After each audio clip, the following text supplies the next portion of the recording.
Big news with the San Francisco 49ers as Kyle Shanahan just spoke with the media. Obviously, you guys are already in the know. Christian McCaffrey is officially out against the Minnesota Vikings. We'll talk about the next step, the ramifications, what's going to happen, everything that is going to come along with that. So, you already know there's a lot more other updates that came out from this press conference. So we're going to talk about all those different types of things. Some additional players will be coming back. That's good news. Some players still a ways away. We'll talk about all the different things coming up surrounding the San Francisco 49ers. So you guys already know what to do. Smash that like button. Drop an SDS in the chat, and let's talk about what's next for Christian McCaffrey and the San Francisco 49ers right now.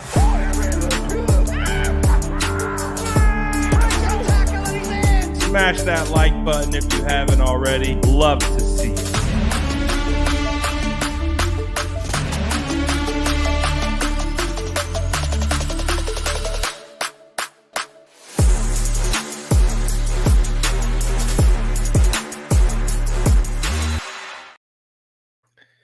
What is going down, ladies and gentlemen? Again, as you guys already know, we heard the news. Christian McCaffrey is officially out.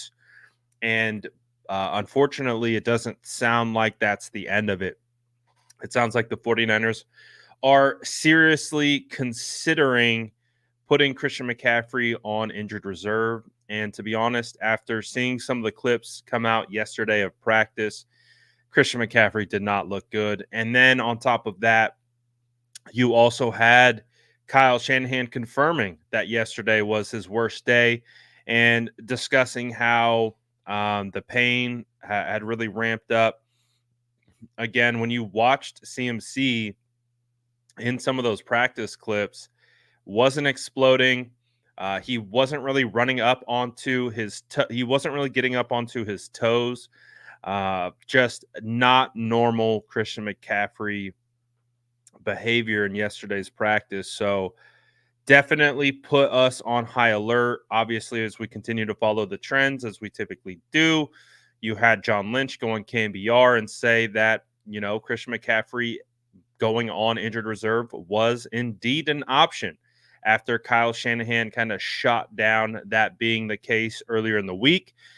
And again, Kyle did say that, yes, IR is an option. So the way that I'm interpreting this is considering that both general manager, both head coach have alluded to that being the possibility, I would consider that being the most likely outcome. So I am anticipating that Christian McCaffrey will be placed on short-term IR. He will have to miss a minimum of 4 weeks. And we'll have to see when that announcement is made, because I'm curious if they make that announcement before this game against the Vikings, does that count as a week accrued? So meaning that if he is placed on IR prior to the Vikings game, that counts as a week. The Rams game would count as an additional week. Patriots would be the third week, and then Cardinals would be the 4th week, and he would be able to return against the Seahawks week 6. So that's kind of what I'm trying to discern. If they place him on IR now, would he either be able to come back week 6 or week 7? That's kind of at least the current timetable that I will most likely be anticipating with this Christian McCaffrey situation. Salvador asks, is CMC going to need surgery? According to Kyle Shanahan, no, he does not need surgery. But anything can change, right? Anything can change in a heartbeat. So I think if there's anything that we've come to learn about this Christian McCaffrey situation, any situation regarding the San Francisco 49ers in general, is that it's fluid and things can change in a blink of an eye. You think one thing's one way, it's not. So I would my suggestion to you, if you're a 49er fan, obviously we got other people checking in, fantasy players, bettors, all those different type of people checking in on information.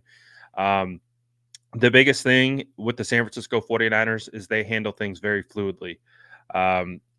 Things can change in a real hurry with the 49ers, as we've seen over the last not only couple weeks, but the last couple months and throughout the last couple years. So, well, as it stands right now, the answer would be, according to Kyle Shanahan, is no, he doesn't require surgery. But we can't just assume that he's completely out of the weeds just yet with the way everything has gone down up until this point.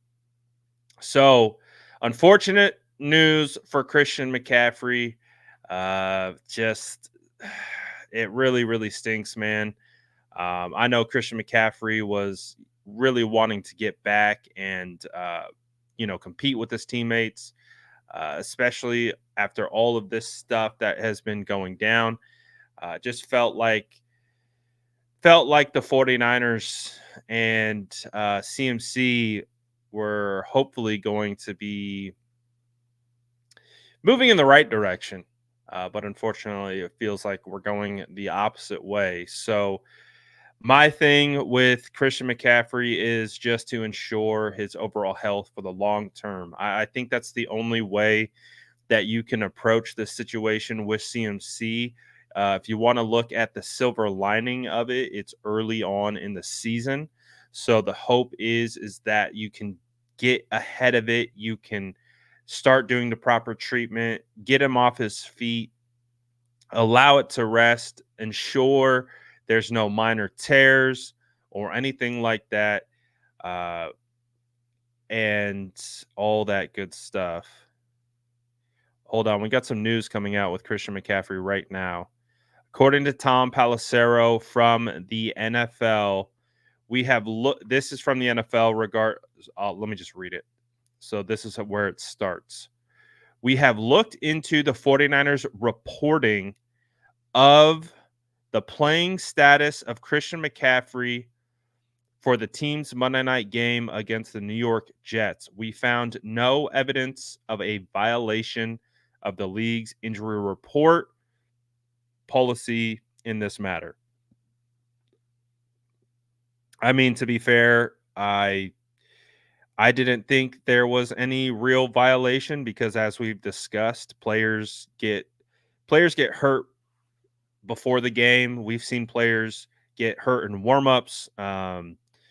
So yeah, that to me is on par. So it was just an unfortunate situation where and obviously it's continued to bear out that CMC is in fact not healthy, and it's seemingly going the wrong direction. So I'm almost wondering if he tweaked it before the game and it just hasn't been able to bounce back.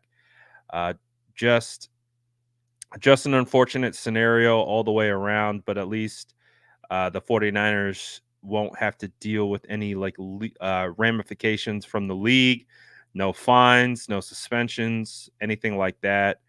I didn't feel like the reporting was crazy, or I felt it was obviously last minute, which I understand why some people would have an issue with that outside of football, but at least at least there are no ramifications coming from that.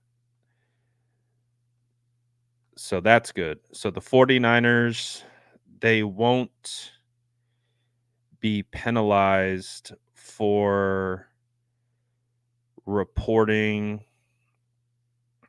Christian McCaffrey's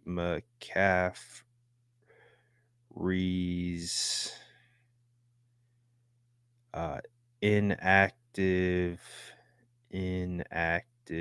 designation. As you can tell, I'm typing inactive prior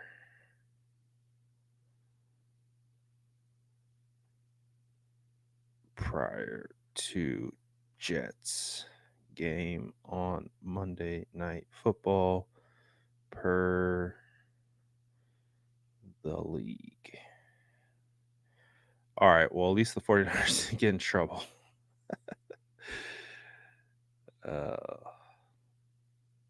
Won't be penalized for reporting.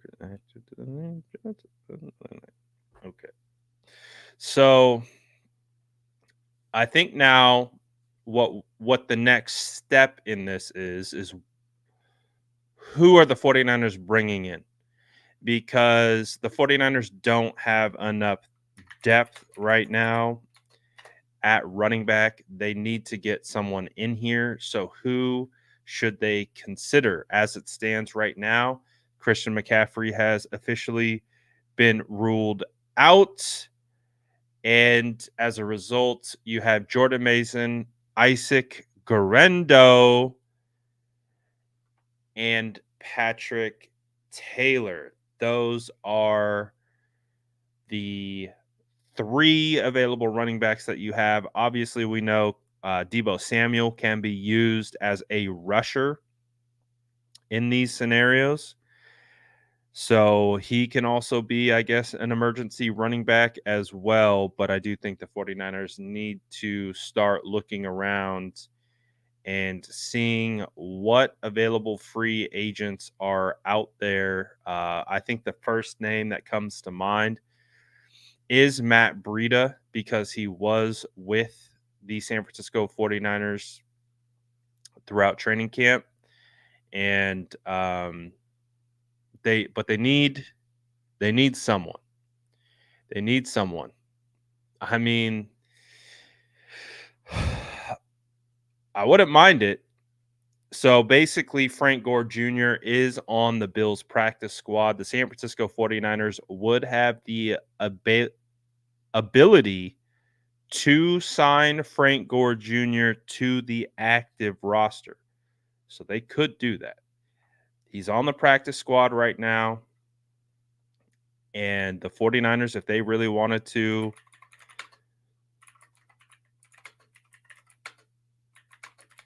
they could bring in Frank Gore Jr. I'm trying to find a list of either available free agents. So for the 49ers, they also do have Keyshawn Vaughn on their practice squad. So that could be an option. I don't love that option, but Keyshawn Vaughn is a potential. I'm currently going through, let's go through some practice squads and see if there's any running backs. Get off my screen. If there's any running backs that stand out. Man, so many ads. All right. So this is a list. I don't know how up to date this is. Kendall Milton on the Bears practice squad.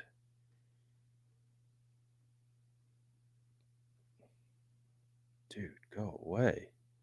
Oh, I think this is who Justin was talking about. Tyler Batty, former Mizzou running back. He is on the Broncos practice squad. So the 49ers could theoretically sign him to the active if they felt that was the move they wanted to make. I didn't know. Dude, this website is a disaster.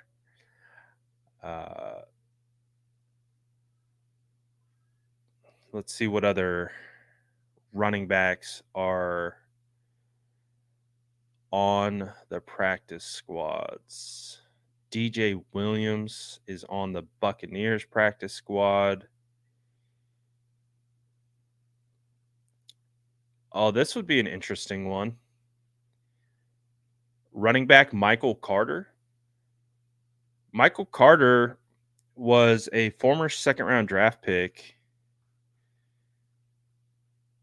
Ooh, I'm kind of intrigued by that one.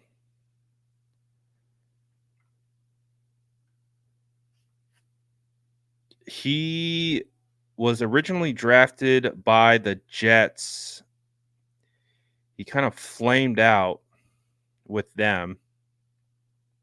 He's a 4th-round draft pick. He was 4th round, 107 overall in 2020 draft or 2021 draft.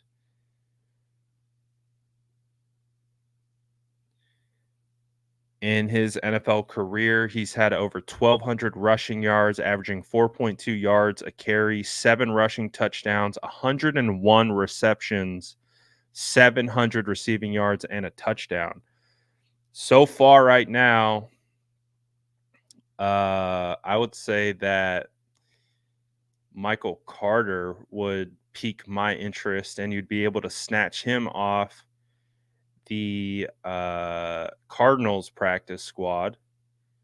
That would be an interesting one. He has NFL production, and I do think he has some untapped potential. So let's see what other running backs. You got Jarrett Patterson on the Chargers practice squad. You've got Keontae Ingram on the Chiefs practice squad. Imani Bailey. Let's keep going. Oh, Evan Hole. That would be an interesting one from the Colts practice squad. I think I'd throw him into that bucket. Casimir Allen. Not familiar with him. Chris Rodriguez Jr. Also another interesting one. I think he was a former 6th-round draft pick. Let's see. Again, if you're just joining, we are. Oh, look. Snag. Would you guys take Dalvin Cook off of the practice squad of the Cowboys? Would you feel comfortable with that? I don't know if that would be a fit. I don't know if I would like that. But Dalvin Cook is available to poach if you'd want. Let's see what other running backs. Deneric Prince on the Dolphins. Oh, old friend Ty Davis Price on the Eagles. Could you see? Do you think they would do that? Could you see Kyle bringing back Ty Davis Price? Obviously familiar with the scheme. That would be a wild turn of events. Bring Ty Davis Price back. Carlos Washington, not familiar with him, on the Falcons practice squad. Let's see.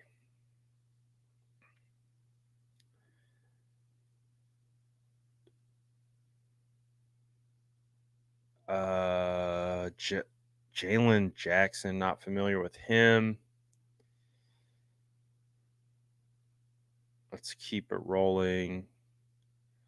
I think he was on Washington's roster for a while. Now currently on the Jets, I think. Jamar Jefferson, former Oregon State guy.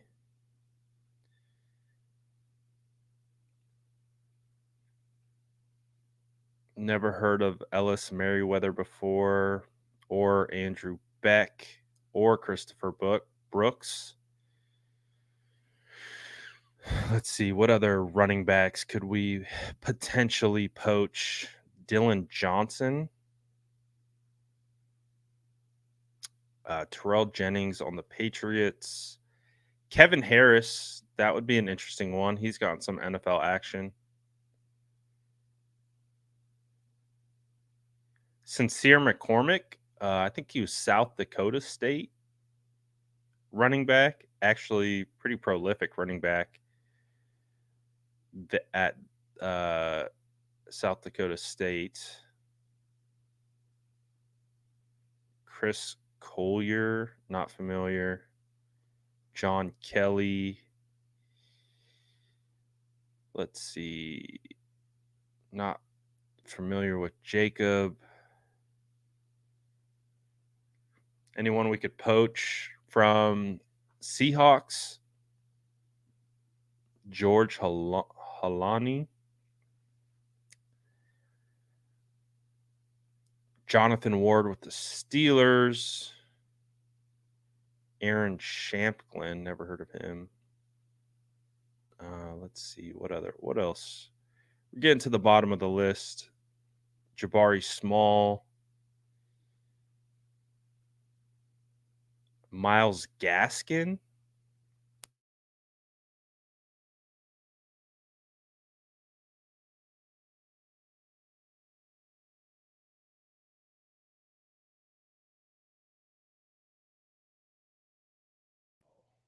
Not a ton of great options.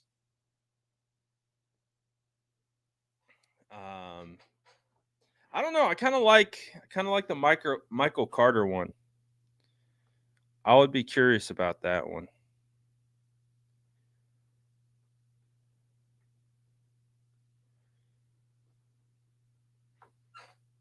But we'll see. It's probably most likely going to be Matt Breida. I would assume. He was the most recent in the building. Again, they could they could they could bring back Ty Davis Price if they wanted to. Marlon Mack, I feel like has got to be close to retirement at this point. If he hasn't retired already. So, yeah, I'm not sure what's going down with him, but I can't imagine that he would be coming back to the 49ers. So, yeah, it will be interesting to see Tevin Coleman. The 49ers, I mean, they got to bring someone in. I don't think they shouldn't go through the next couple rounds, next couple weeks with just 3 running backs and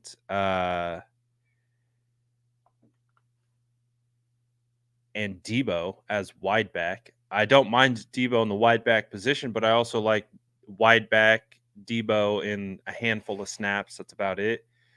Oh, that's interesting. Jerick McKinnon is a free agent.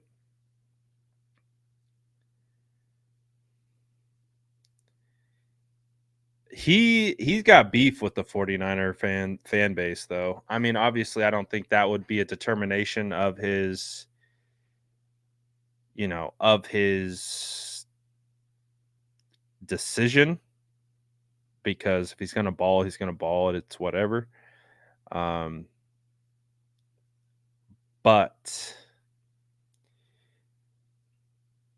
that would be an interesting one.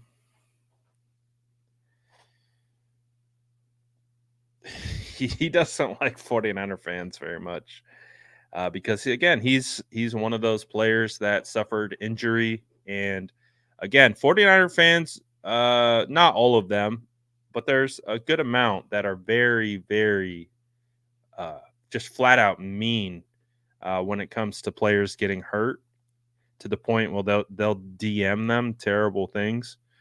It's an unfortunate situation. I don't think it represents our entire fan base, but it happens like clockwork every single year. Someone gets hurt, someone gets angry, and they let them know. Losing Cody Schrader to the Rams stings a little bit more today. Absolutely does. Absolutely does. So, Ken James saying cry, Niners fans cry, while his quarterback is dealing with a knee injury, if I'm not mistaken. It's kind of interesting to see another fan base come into our chat and try to laugh at us for an injury when they themselves are about to put Malik Willis on to the field as their starting quarterback next week. So I think we're okay. My guy Ken James is over here trying to cope with the fact that he's got to run out Malik Willis onto the field. Good luck with that. Congratulations. You are this week's chat's dumbest fan. So good on you, my guy. Um, hey, for the most part, uh, I like Green Bay Packer fans. Most of them are pretty respectful, but obviously this guy's a dummy. Um, but anyways, we had some other news. Not everything was just Christian McCaffrey related. So um, Ricky Pearsall is back in the gym working out. I think that's again a pretty amazing development considering the situation with him. So the fact that he's back working out, conditioning, Kyle Shanahan called him day to day. It sounds like Ricky Pearsall could potentially have returned sooner than the 4 weeks. That was, because of the short term IR. I don't think it's a problem that Ricky is going to be on the shelf for 4 weeks, but it sounds like he probably could have returned after maybe 2 weeks, maybe 3 weeks, which is again just a crazy, crazy situation when you think about it.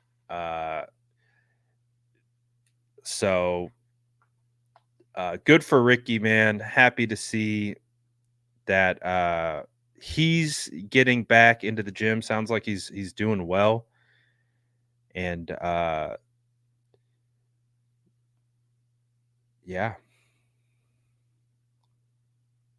doing good, doing good. If you're in the chat, do me a favor, drop 37 to 20 in the chat for our good friend Ken James to remind him uh, who his papa is. Drop 37-20 to remind him who stopped him from their team going to the Super Bowl. Or if you wanted to, you could also drop the 13-10 into the chat, getting beat by Jimmy Garoppolo at home. Oh, that feels bad, man. Or the score of last year's game that knocked the Green Bay Packers out of the playoffs. It's okay though. You guys got the regular season win in 2021, but get owned by Jimmy Garoppolo. Feels bad, man. imagine coming into a chat to talk about a fan base where your team is owned by Jimmy Garoppolo. Delusional, I would say at best. And all he can do is laugh because deep down he's crying on the inside. But it wasn't just bad news, right? So Ricky Pearsall's on his way back. I was really excited to hear about Yetur Gross-Matos. This is a guy that I've been really excited about being able to see him back in action and seeing what he's going to look like. And so Kyle Shanahan did confirm that Yetur will make his debut against the Vikings. So really excited to see Yetur Gross-Matos. Definitely going to be someone. Man, you are annoying. Definitely going to be someone that the 49ers rely on, not only for edge presence, but inside interior pass rush. Really excited for Yetur Gross-Matos and what he's going to be able to do within this lineup. I do think he is needed on this defensive line. You saw the depth. You had Robert Beal, Sam Okiwanu out there last week. But I do think getting Yetur Gross-Matos back will be a really, really big addition for the San Francisco 49ers. Now, it doesn't sound like we are going to be getting Talanoa Hufanga back. So he is listed as doubtful for this game. So I would imagine that we're at least 1 week away. It feels like the Rams game would be a good game for him to return. He's been at practice now for 2 weeks. I believe he's been limited until he starts getting some full participations. Um, I think until then, uh, you know, we'll wait and see. But I do think I think I think Hubanga is going to be back pretty soon, sooner rather than later. So that's good news. Jauan Jennings, who popped up on the injury report as well, with the ankle. You guys recall he had the hip drop tackle where he got rolled up on, but it does appear that he will be clear for play. He's completely removed from the 49ers final practice reports. So that's a good sign. A lot of good stuff floating around with the San Francisco 49ers, obviously outside of the Christian McCaffrey stuff. But we understand, man. CMC's just got to get right, got to get healthy. I'm not going to lie. I've noticed him. I feel like he's had a calf issue for a while. I always see him working on his calf on the sideline. So I don't know if this is an indication of a bigger problem or something else. I'm not really sure. But bottom line is he's got to get right. And he wasn't right yesterday at all. So got to get right. Kevin says, can we talk about our O-line monsters? Yeah, we could talk about the O-line all you want. What do you want to talk about specifically? You want to talk about Dominic Pooney? You want to talk about Trent Williams? No one ever seemingly wants to talk about Colton McKivitz, even though Colton McKivitz looks much improved. He looks better. He's looked good. Colton McKivitz will never be perfect, but he looks solid. And that's all you're asking for from a guy. I think he's not even getting starting money in the NFL. I think he's like the 34th paid highest tackle in the league, something crazy like that. McKivitz might be one of the best values in the entire NFL, but because the way everyone perceives him, they just think he's terrible. He's not the best. He's definitely not the worst. I've seen a lot worse tackles than Colton McKivitz. Is Banks playing? He wasn't on the injury report that I saw, so I would assume so, which is a good sign. So yeah, I would say Banks is going to play. Obviously, Spencer Burford filled in for him at left guard. Did a pretty solid job.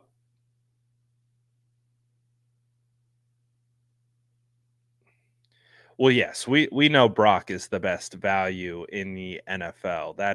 There's no questions about that. No questions about that. Who is better, McKivitz or McGlinchey? I would definitely say McGlinchey was better, but I don't think it's a very wide margin. I think Colton has definitely closed the gap for sure. I think, Colton and McKivitz have similar situations when it comes to pass protection. It's not their strong suit. And so as a result of that, they will get beat 2 to 3 reps a game. It's just how it works.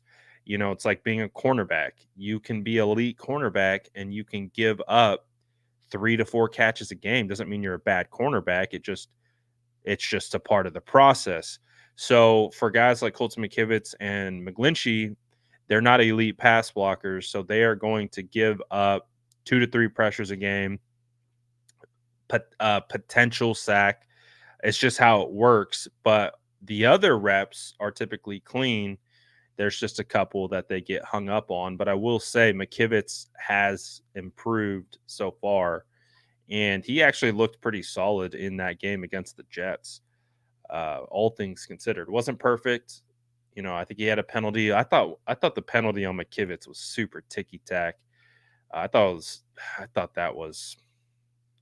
I didn't love that call.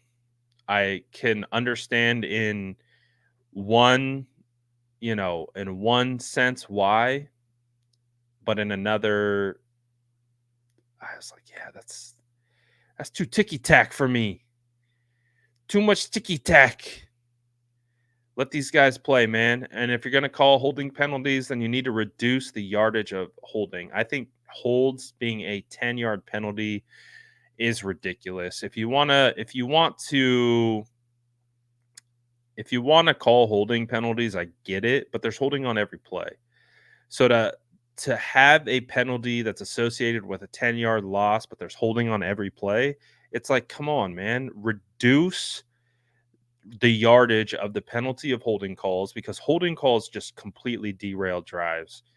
But again, on the other hand, there's holding on every play. So if there's holding on every play, why are we making a holding penalty a 10-yard infraction? It makes no sense to me, because holdings are typically accidental for the most part. It's just like they need to. That's my soapbox thing, is they need to reduce holding penalties down from 10 yards to 5 yards, because holding happens all the time. And I think they also don't call holding penalties because it's a 10-yard infraction. It's like, oh my God, just lessen it. Drop it to 5. That way, when it's called, it can be called more consistently, because when it's a 10-yard penalty, it's such a devastating penalty that sometimes they eat their whistles. And it's just like, come on, man. Like, lessen it and call it more consistently. And 5 yards is a lot easier to overcome than a 10-yard penalty. At least that's my soapbox rant on holding penalties. So, as we also did get some Minnesota Vikings news, Jordan Addison was ruled out for this game against the 49ers. Addison went crazy against the Niners. He had 2 touchdowns, over 100 yards receiving. He was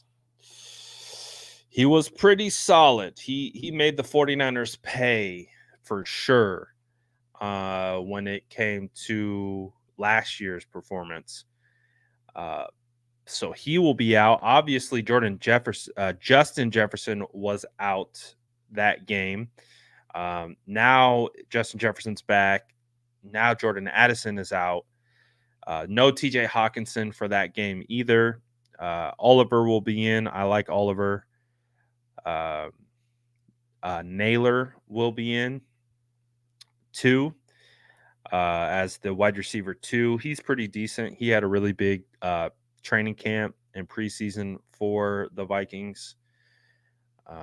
So I don't know. I expect a much different performance from the 49ers this time around, and more specifically the defense. I've gotten through most of the defensive tape from the Jets, and man, they look so much more improved and just flying around, making plays.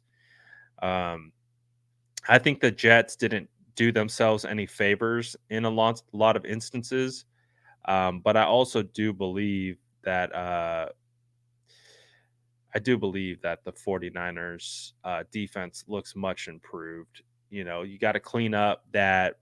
There's clearly a miscommunication on the Allen Lazard touchdown that, Rodgers just threw it up on a offsides penalty. That's just a communication error, in my opinion. You can clean that up.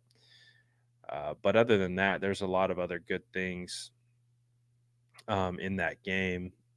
And I just feel like the 49ers defense is going to look a lot better, going to look a lot different in this upcoming game against the Vikings. And on top of that, no Christian McCaffrey, but Jordan Mason's looking like a dog out there. So it looks like Jordan Mason is going to have success. More carries for Jordan Mason. I wonder if we're going to see Isaac Guerrero at all. I'm really curious to see if they elevate Keyshawn Vaughn or they try to, again, they make a move and they put Christian McCaffrey on injured reserve and they try to sign a running back to the active roster. To me, that would make the most sense based on everything. I feel like you got to do that, man. I feel like you have to bring in more depth. They just don't have enough depth. You know what I'm saying? There's just not enough depth at running back right now that you can really feel comfortable with. And so they have to find something, and it's up to Kyle, it's up to Bobby T, right, to get someone in here most likely who has experience within the scheme. So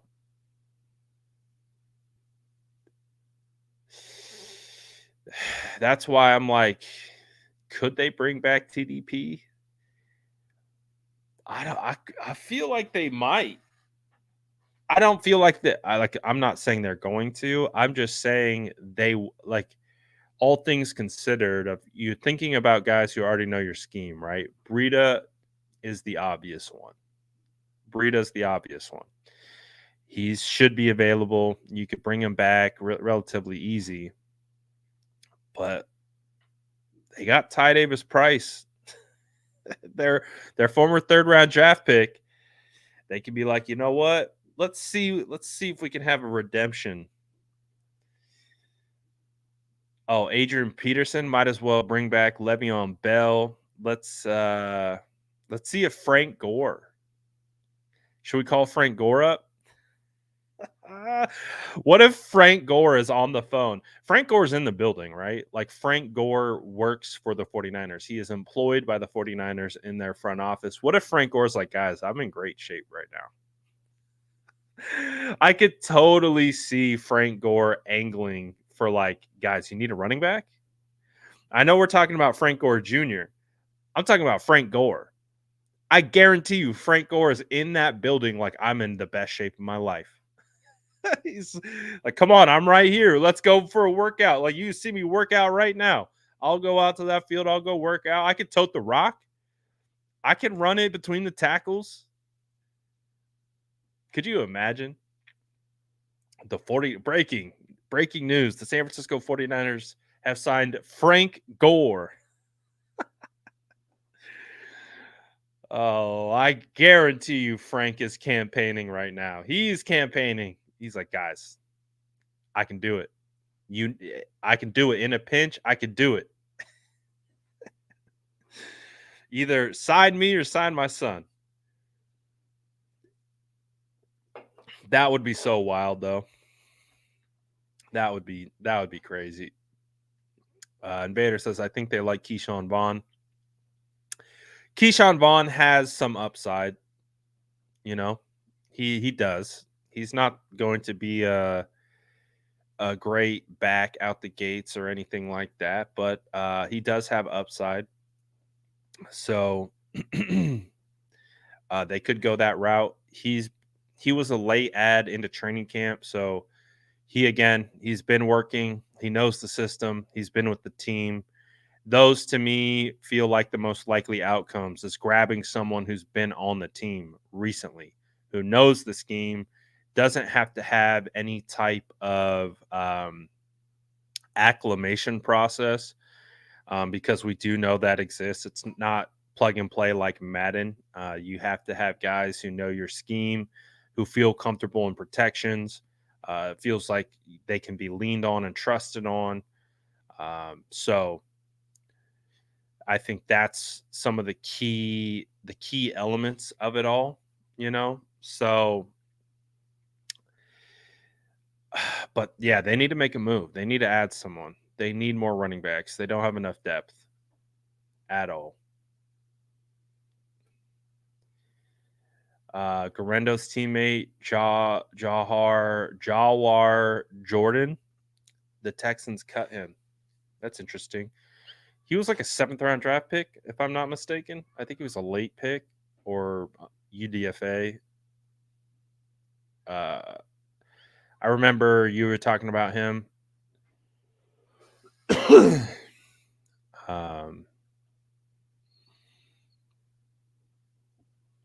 I don't believe so. They should be able to add someone right now if they needed to. I think the problem is they have to make a corresponding move. So if you're adding someone, you either have to cut someone or you have to put someone on an IR. You got to do one of those things. Honestly, I really like the Michael Carter thing. I don't know if anyone else likes that as much as I do. I really liked Michael Carter when he was with North Carolina. I remember being at the Senior Bowl and watching Michael Carter all throughout the week and just thinking like, he's really small. He's 5'8", but so was Cody Schrader. He's 5'8", 200 pounds. He can do it as a receiver, a pass catching back. He can run in between the tackles. And he's got legitimate NFL production for how seldom he was used with the Jets, and just really hasn't done anything with the Cardinals. I would kick the tires on that. That would probably be more of a long-term situation because I don't know if he'd be able to play right away. But I would consider it. I mean, as a rookie, Michael Carter had 147 carries, 639 rushing yards, and 4 rushing touchdowns. He added 36 receptions for 325 yards. It's really not bad. He finished 4th among rookies in rushing yards in 2021. And on top of that, he's only 25 years old. So he's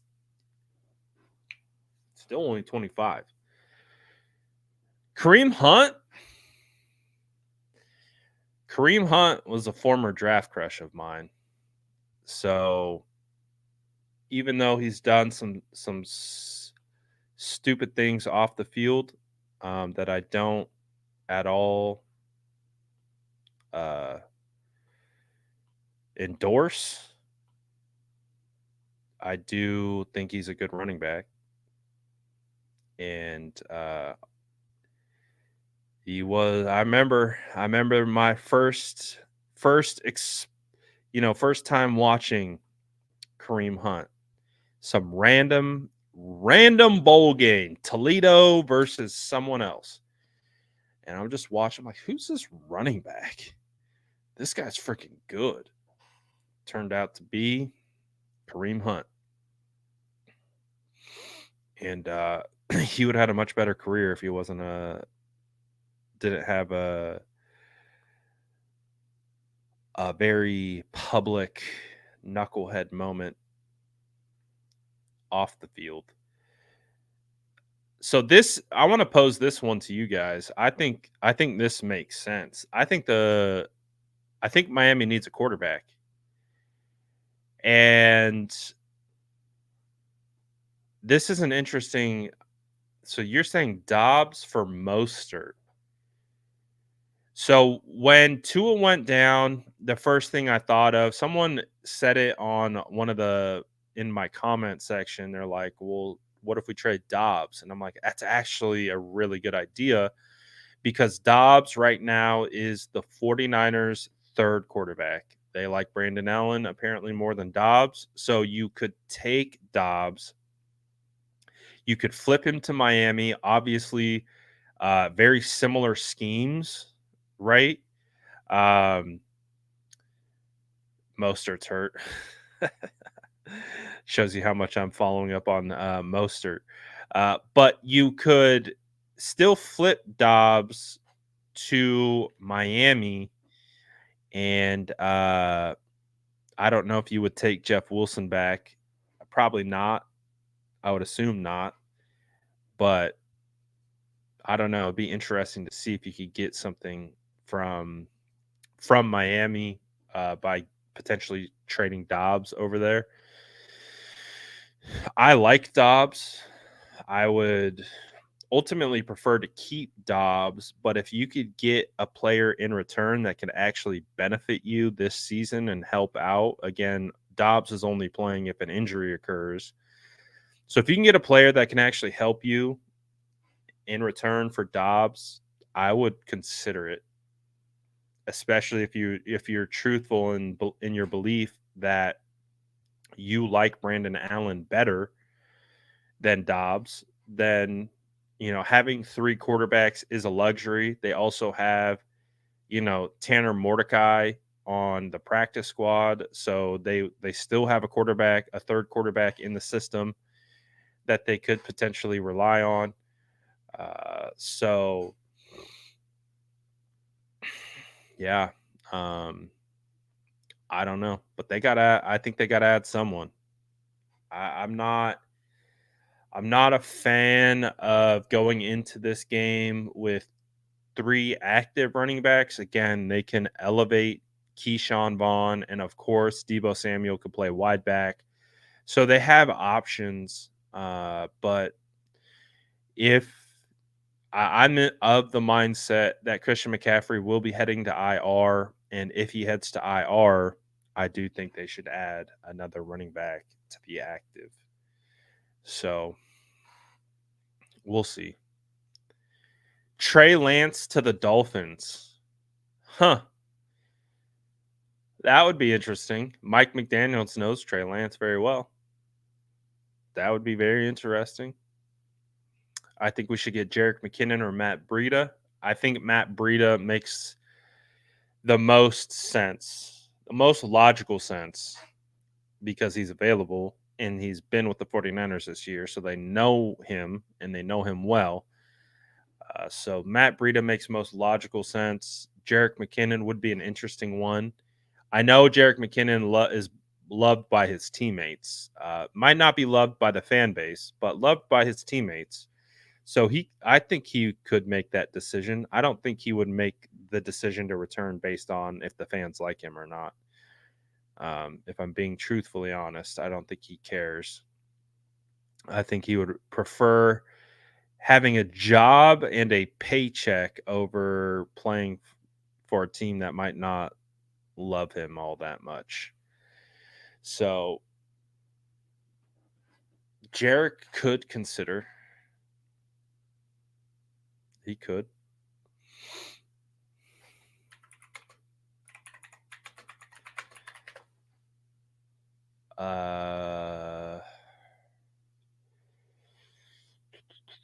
Trying to see, man.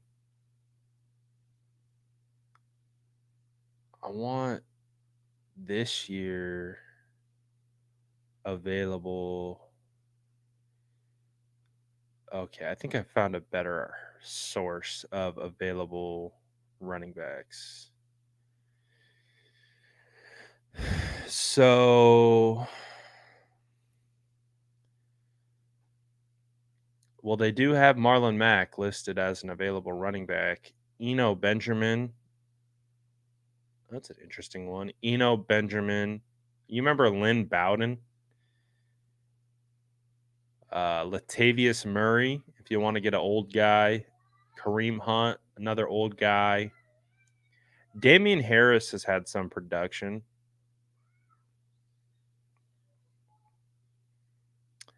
But is he on the active or I don't know.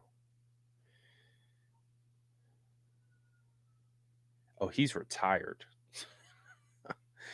Yeah, we're not going to be signing a retired football player. I didn't know Damian Harris retired. Boston Scott. Yeah, there's really not a ton of options, man. Schrader is on the active roster, so we can't snag him. So anyways, going to be some crazy situations. I'm still going to come live later, probably actually not that too much longer after this, maybe like 4. We'll do our Friday prediction show where we kind of take a look at Minnesota and look at the matchup, do our predictions, do our picks, do all that stuff.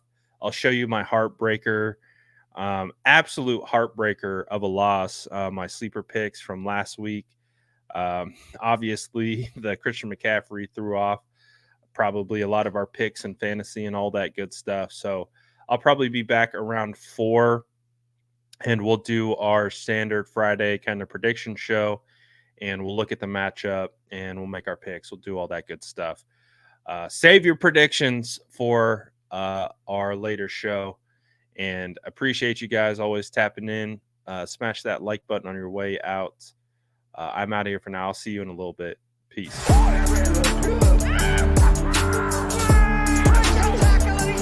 Smash that like button if you haven't already. Love to see you.